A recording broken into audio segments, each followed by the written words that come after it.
तो हेलो दोस्तों। आज मैं 5 ऐसी चीज़ें बताने वाला हूँ जिसे साइंस भी आज तक एक्सप्लेन नहीं कर पाया कि ऐसा क्यों होता है भाई।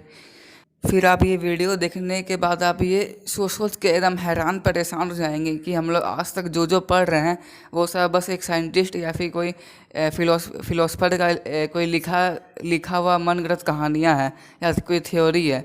इसे साइंस आज तक एक्सप्लेन एकदम नहीं कर पाया है। मतलब कि हर एक साइंटिस्ट आया, अपने मन का थ्योरी लिखा, उसका प्रपोज किया, फिर दूसरा आया, दूसरा अपने मन का थ्योरी लिखा, उसका प्रपोज किया। ऐसे ही चलते रहा, लेकिन आज तक उसे कोई एक्सप्लेन नहीं कर पाया कि ऐसा क्यों होता है। तो चलिए वीडियो शुरू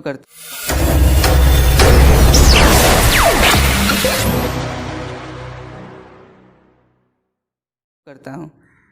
तो पहला टॉपिक है अर्थ इंटरनल स्ट्रक्चर। मतलब कि जो अर्थ का जो इंटरनल स्ट्रक्चर होता है, कोर, मेंटल, फिर क्रस्ट, उसको आज तक कोई भी साइंटिस्ट एक्सप्लेन नहीं कर पाया है कि उसको जो स्ट्रक्चर है, मतलब कि हम लोग जानते हैं कि अंदर में क्या है, मतलब लावा है, क्या है, कोई आज नहीं जान पाया। आप ही सोचिए कि आखिर कोई भी जन पता करे, कोई भी साइंटिस्ट या कोई इंजीनियर पता करे तो पता करना चाहे तो कैसे पता करेगा? क्या कोई ऐसा लाइट भेज सकता है अंदर में? जी नहीं। या कि साउंड के द्वारा? नहीं, साउंड के द्वारा भी नहीं पता कर सकता, क्योंकि अर्थ, हम लोग जानते हैं कि अर्थ का डायमीटर कितना ज़्यादा होता है, उतना अंदर तक जाना मुश्किल होता है। और अगर हम लोग मान लीजिए कैसे ही पता कर ले, तो आखिर पता हम लोग करेंगे कैसे? कोई ऐसा मशीन आज तक बना ही नहीं है। और अगर आप ये सुन के हैरान हो जाएंगे कि हम लोग का जो दुनिया में से जो सबसे गहरा गड्ढा है, मतलब जो सबसे डीपेस्ट गड्ढा है, वो 12 किलोमीटर का है, जो कि रसिया में बना था। और उससे ज़्यादा बड़ा गड्ढा आज तक कोई खोद नहीं पाया है। तो हम लोग ये कैसे बता सकते हैं कि अर्थ का नीचे में क्या है? कि लावा है, कि कोई बड़ा सा वोल्केनो का कोई मैग्मा कोई मटेरियल है, क्या है? कोई ऐसा एक्सप्लेन नहीं कर पाया है। और एक्सप्लेन हुआ भी है तो तरह तरह की मनगढ़ंत थ्योरी। तो हमारा दूसरा पॉइंट है अर्थक्वेक लाइट्स। तो आप ये सुन के हैरान हो जाएंगे कि 1600 के बाद से ऐसा 65 बार हुआ है कि जब भी अर्थक्वेक आता है, मतलब भूकंप आता है, तो उस समय ऊपर में लाइट दिखता है। मतलब हम लोग से बिजली दिखता है ना, बिजली कड़कता लाइट टाइप का मारता है, और वैसे ही बिजली दिखता है ऊपर में। तो आज तक कोई भी इसे एक्सप्लेन नहीं कर पाया कि आखिर लाइट क्यों मारता है जब अर्थक्वेक होता है। और आप ऐसे मामूली तौर पर हमेशा नहीं दिखते हैं। ऐसा 100% में बस 0.5% ऐसा केस मिला कि जहाँ अर्थक्वेक के समय लाइट होता है। तो चलिए मैं आपको इसका वीडियो भी दिखाता हूँ, लीजिए देखिए।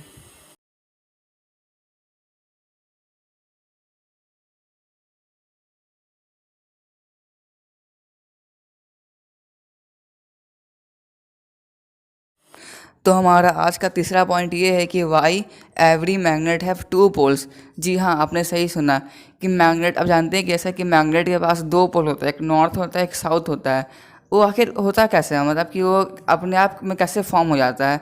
अगर आप हमेशा देखे होंगे या फिर कहीं सुने होंगे या कहीं पढ़े होंगे कि अगर आप कोई मैग्नेट को बीच से काट देते हैं दो भाग भाग में, तो जो दो भाग कटा है वो दोनों में वापस नॉर्थ पोल और साउथ पोल एक एक एंड में बन जाता है। वो आखिर होता कैसे है?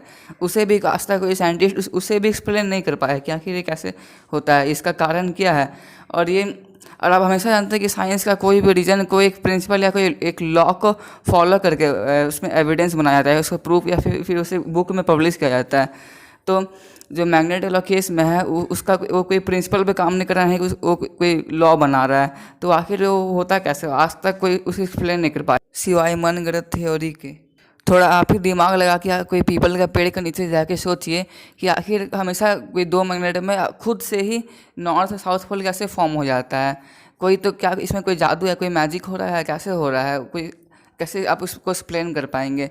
इसीलिए शायद ये कारण हो सकता है कि आज तक इसे कोई एक्सप्लेन नहीं कर पाया, ना ही उसका बीच में कोई एक्सपेरिमेंट का कोई एविडेंस निकल पाया है। तो हमारा आज का चौथा पॉइंट है how does bicycle stay upright. हाँ, तो आपने हमेशा देखा होगा कि या फिर बचपन में आप तो सोचा ही होगा कि बाइसाइकिल हमेशा ऐसे सीधा क्यों चलता है। कि उसका जो टायर होता है वो एकदम, क्या बोले, एकदम पतला सा होता है और एकदम स्पीड में जाता है और आराम से एकदम खड़ा रहता है, हमेशा गिरता नहीं है चलाने समय। उसे भी आज तक कोई एक्सप्लेन नहीं कर पाया कि हमेशा सीधा कैसे चलता है। अगर आप कोई टायर को भी अगर पकड़ के अगर ऐसे छोड़ेंगे रोड में, तो वो भी अपने आप आगे मूव होते जाएगा। उसे भी, मतलब कि वो एक कारण हो सकता है। लेकिन अगर आप बैठे बैठे, वो अगर आप साइकिल में बैठे बैठे कैसे वो आराम से बैलेंस रहता है, आराम से आगे बढ़ पाता है?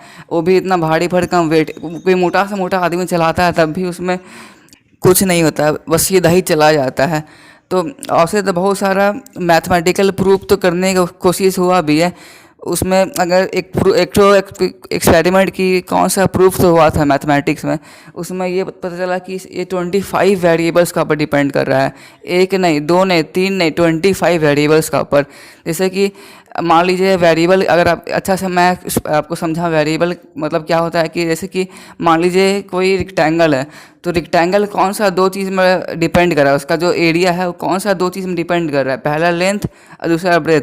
हम लोग वही दोनों निकाल के एरिया पता कर पाते हैं। वैसे बाइसिकल कैसे खड़ा हो पाता है, उसका पीछे 25 वेरिएबल एक बाइसिकल में के खड़े होने में अफेक्ट कर रहा है।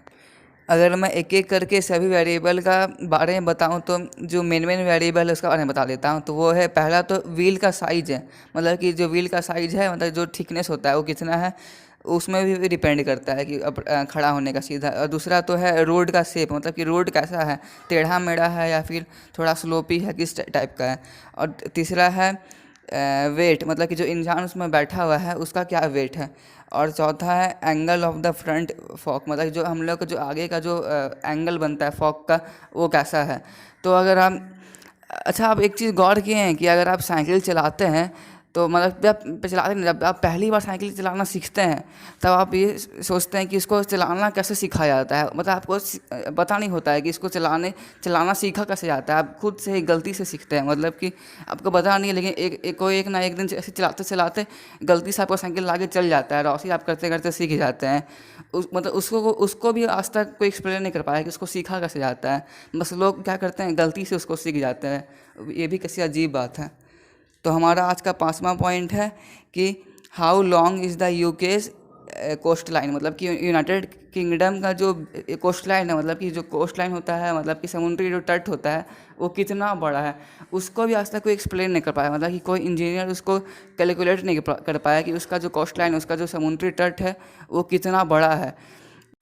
अगर आप बाबा गूगल के पास जा कर के सर्च भी करते हैं कि यूके कोस्ट लाइन कितना बड़ा होता है, तो उसमें कुछ ऐसा लिखेगा कि 12,429। तो उसके बाद ये लिखता है कि कोई डिटेल नहीं है कि कैसे कैलकुलेट हुआ है ये फिगर।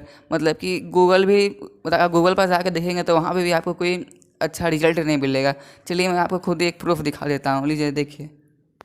तो गाइस यही था हमारा आज का वीडियो। मैं उम्मीद करता हूँ कि आपको ये वीडियो पसंद आएगा। अगर पसंद आया तो लाइक करें। अगर आपको ये चैनल में और भी अच्छी अच्छी ऐसी वीडियो देखना है तो सब्सक्राइब करना ना भूलें। तो ठीक है, आज के लिए इतना ही। Thank you, tata, bye bye.